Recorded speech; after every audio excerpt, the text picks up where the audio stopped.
What's up YouTube, Capital G here. Got a couple of cool duels for you guys to check out, including one of the biggest comebacks of the century. But in our first duel, we're actually going to have the Cyberstein FTK done with Blackwings. Yep, Blackwings, because of the ability to go into things like Raidraptor Wise Tricks and the fact that they're tuners, the brand new World Chalice Miko Link Monster coming out in Dark Neostorm. I'm telling you guys right now, like that card being Denlong 2.0 is going to cause some problems. So let's go ahead and show you guys the madness. So you start off with the Blackwings, but you know that you are going to have to basically take a detour and go into some other engines and plays. I actually feel like Destrudo is just being used in everything. Don't you guys kind of feel like that? That right now Destrudo is kind of in everything. And don't worry, it is going to appear in this duel. You got Summon Sorceress. That was layover from last format. Didn't get banned, surprisingly. There's your World Chalice Miko, being able to add you a World Legacy Succession straight from your deck. I feel like she's eventually going to get banned because I think that she's just a little too good. This was something that was kind of cool. Actually goes into the Heraldic King Dragon of Attune by way of rank up, which I don't think I've ever really seen in a Raidraptor or a Blackwing deck, so that was kind of interesting. Gonna go for a World Chalice monster. I think that was the World Legacy World Chalice, one of the old school ones from Code of the Duelist. That was summoned by the way of the Miko, and you can see that everything is being assembled here. You had Power Tool Dragon, obviously search your telekinetic charging cell, and then you had Curious actually drop your Cyberstein in the graveyard, which is obviously how you're going to get it on field because you did search your World Legacy Succession earlier. At this point, you just use your last two monsters to go into a couple of Link monsters, and then it is GG, no re from there. I kind of feel like obviously this deck super flopped at YCS Chicago, but I do feel like some of the cards that we see in this duel, maybe after like national season, will actually get the boot. I mean, I just think it's inevitable that the World Chalice Miko, whenever you make a card that was already banned and you kind of make a second version of that card, but it's not significantly weaker, it's basically the same thing, I kind of feel like that thing is only going to cause problems. Our next duel actually is going to take us with another Wing Beast deck, and that's actually two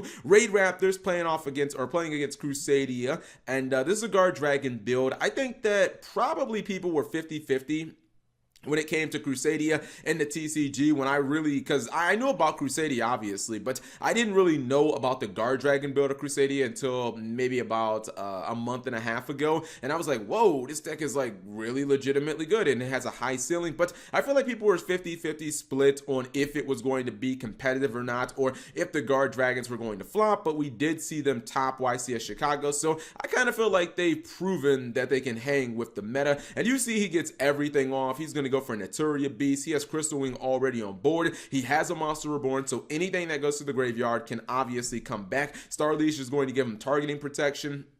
Brings back the Red Eyes. My only beef with this is, and this was the one thing I didn't like him bringing back the copy of Just Skull Dread as his last monster. Don't you guys just feel like bringing back Twin Burst Dragon would have been just, I don't know, it feels like it just would have been better. I understand that, you're like, well, Cap, he has Crystal Wing for any type of, things that activate the damage set monster effects, but I just feel like it just would have been smarter to go for, I mean, what does a second Just Skull Dread do? It just feels like it doesn't do anything. I would have just stuck with the Twin Burst Dragon, but I mean, that's just me. Anyways, let's see if Raidraptors can actually handle this. Crystal Wing is going to negate very early, but he's still going to be able to make a couple of decent plays. Not going to be able to mount this board. Keep in mind, he cannot target, well, anything on the field except for, I believe, the Star Leash itself, but it is fine because he does have Raidraptor readiness. His opponent says, I'm just going to go battle phase, no battle damage there. He does not have the trap negation, and from here, I feel like what the Raidraptor player is going to do,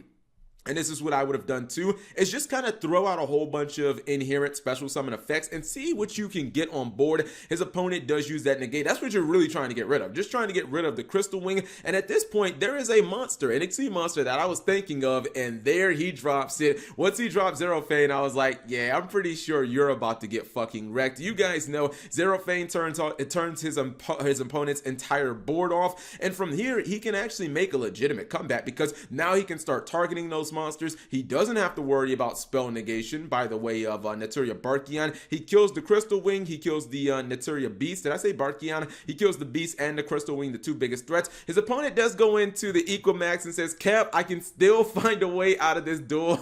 I can still make a comeback with my 5,500 attack. The Crusadia Equimax. Problem is, he can activate Readiness from the graveyard. Will take no battle damage, even though the battle damage was inconsequential. Anyways, he's going to activate Skip Force from his graveyard, bringing back his Raidraptor Force Tricks, and he still does have the Soul Shade Force that he just set. That means Cyber Dragon Infinity is coming out for the second turn, and he can just suck up the Equimax. He's not even done. He's activating even more rank ups at this point. I feel like he's just kind of styling on his opponent. Hold on, I want to know what rank up that was. I'm gonna say it was, okay, so we saw Soul Shade Force, we saw Skip Force, Double Doom Force, Revolution Force. I get the name mixed up because Raidraptors have, I think, 5 or 6 rank ups in the archetype. It's a lot. Anyways, hopefully you guys enjoyed that duel. You can see clearly that it's pretty much GG no re at this point. Hopefully you guys enjoyed those short duels. If you did, give the video a thumbs up. Thank you guys for watching. As always, subscribe if you have not already, and turn on that notification bell for daily videos.